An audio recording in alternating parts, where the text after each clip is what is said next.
I don't think I ever left any episode going like, okay, that one got me. I think the whole time I was just like, what the hell is going on here? Another FaceTime call. Cool. It needs to have a good season. I think Summer House needs to have a good season. Carl just opened his. Look, I do not want to stand in the way of anyone's business. I wish everyone well in business. He Sure. opened his soft bar in Brooklyn. Now, okay, couple of things. First of all, I mean, call me a snob. I personally hate Brooklyn. That's just me. Lots of people love Brooklyn. Okay, okay, okay. I lived in Park Slope, Listen, you know. it's not it's people that live in Brooklyn. I would say where I live in New York is his just whatever is like so gauche and boring, and so I'm just personally not a Brooklyn person. I find it so crowded, and I just but regardless of that. Unlike Manhattan that has like nobody on the Well, streets well, ever. it just there are I don't know there are pockets, No, I but get it. This is very this I lived in New York for 10 years. yeah, I I know what you're know. Hey, saying. listen, And it's so not like the olden days. The olden days, it was snobby. Like I would never go to Brooklyn. Now it's not, people love going to Brooklyn. It's just I mean, I we don't remember the like first it. season of New York Housewives. Like Yes, one of them lives in Brooklyn. Oh yes. my God. We've come a long way from those days. I just don't love it. But regardless of that, whether you're sober or not, I actually hardly drink anymore these days. I had one drink last night, and that was, I have one drink now if I go out. Gotcha. And I don't go out a lot of nights. So I really, my drinking compared to like 2 years ago, 3 years ago is like at like 1/10 of what it was. But I'm not sober. I personally don't understand the concept of a sober bar. I understand going to a restaurant with someone that wants to have a drink. I have plenty of friends that are in recovery. We go out. I'm like, I'm having a martini now. Enjoy your Coke. It's fine. Yeah, We go yeah. out. We have a night. I don't understand what non-sober person is going to want to go out for a night. Listen, last night I had a drink. I could have not had a drink. I could have had three drinks. I like the option. I just don't Yeah. know. I just don't know. I think the problem here is that uh look, I just saw like an Instagram reel from People magazine where Carl walks us through Me too. soft bar, right? I think That don't look Carl, cheap. That don't look cheap. no, not at all. I It's mean, done well. It's a big space. yeah, in Greenpoint, which is Yes. not cheap. Right. I think unfortunately the idea started from this part of like, I'm sober. Hmm. Cool, I'll have a sober place. This is like the new hip trend.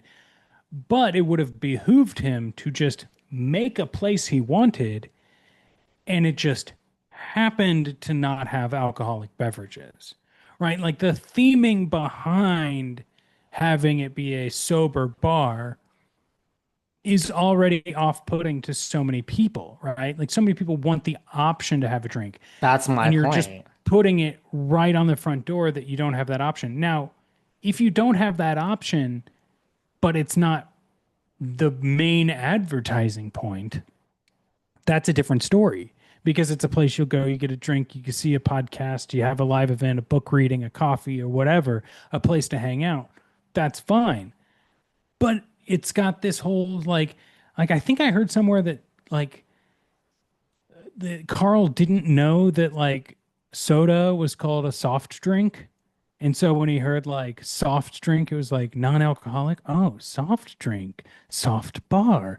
And that feels like a missed idea too, because soft bar also just sounds not fun. But I want to go as a sober person, but also as a person that's You like a do. fan of Bravo and like having a place that I could get food or I could get coffee. And it's like I feel excited for it. I just think the branding is totally off.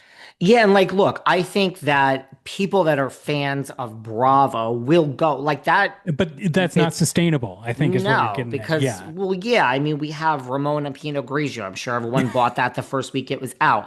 We have Pump. Pump is gone in West Hollywood. People went. Tom Tom is hanging in there. It's not, Uh-huh. it's like, so yeah, like when people come to LA, they say to me, David, where's Sir and where's this? And I say, like, listen here, Sir and Tom Tom right near each other, go to Chiconi's and have a better meal. It's right there also. Uh, you Hang out know, at Motherlode after you're done with both of them. right. Like, so I'm like, okay, so I do think, sure, if you're coming to New York and you might want to go to the Regency to see this, you might want to, right. It's not sustainable as a real brand. I'm not knocking Carl, but it's a really tough business. Like, Yeah. he's not Lisa Vanderpump. Like, it's like the restaurant business. And also, I'm not, I think it's when he opened, I saw that same video you did. He said, this is our flagship. And I'm like, what? Like, slow down, sweetie. Like, flagship. Like, we're now gonna Yeah. have this in New Jersey and LA and Vegas. Like, let's take it one step at a time. And let's Flagship. not forget, Carl's book isn't even out yet, which is assuming gonna have a lot about his sobriety journey in it. But we've all but forgot that he even has a book coming out. Yeah, I forgot that. I didn't realize that was still a thing. Looks like it's expected on December 30th. The like New Year's Eve Eve. Like this is Uh, not looking good. I just find Carl so self-righteous. I'm sorry. I do. I find even in going around this bar, and by the way, then I saw the pod. It does look like there's a podcast space in the back. I'm like, maybe that is like actually, it looks like people can come and rent out a podcast studio to record a podcast. They have those in Manhattan. I know they have them, but like it looks like whether you like Bravo or not, if I live 3 blocks away, I would rent out the studio. Yeah. That might be I saw, I'm like, okay, maybe, but that's where it's like, now we're like typical Carl. Like it seems so ambitious. Like, what is it? We have a studio space here and we're gonna have lectures and things. And I'm like, there's a podcast thing in the back. Like maybe that should be maybe you should just make it a podcast Maybe studio you with should just make it a coffee. studio with a coffee Yeah, shop. that Yeah. actually is nice. And there's no podcast studio that's hip. I don't know if you ever been to some of the podcast studios in LA. You go, I, you get a great recording, but you walk into like a shithole. you know what? I'm going to one on Tuesday to record with Ashley Ray. I'm excited to see if it's what the photos online say it is. Like I think where you record, so the ones in New York are no better. Like where you record, yeah, it looks good and there's the two seats, but you walk into like a shithole. Like maybe Yeah. that should be Carl's thing, where like we're a nice Hey, space with coffee in the front and soft drinks and just chill and there's checkers and chess and cards and go. Carl's That's like WeWork. His yeah, WeWork that's would be like an great. idea, but I don't know. And Yeah. I wish him the best of luck. But when I saw this, I was like, and then when he said, this is our flagship, I'm like, Ooh. what?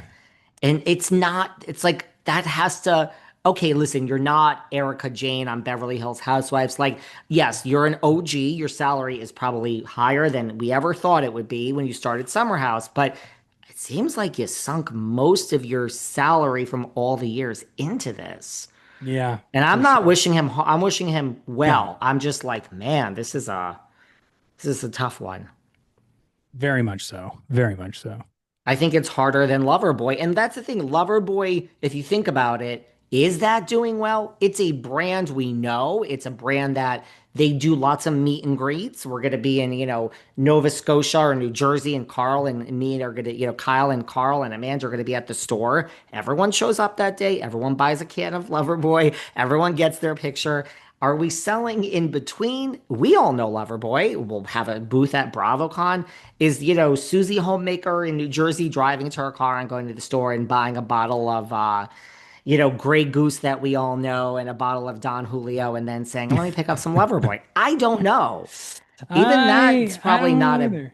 as big a brand as people think it is. Yeah, I don't think that it is. And I have a feeling a lot of these are just like white labeled stuff anyway, right? Like just slap the Loverboy brand on it and it's the same twisted tea you're getting somewhere else. That's kind of what I think. As we wind down, so I don't know if you watch the OC Housewives. This season is a mess. We have a bunch of people. We had a lie detector test. Like, we have a cast that is trying to ice out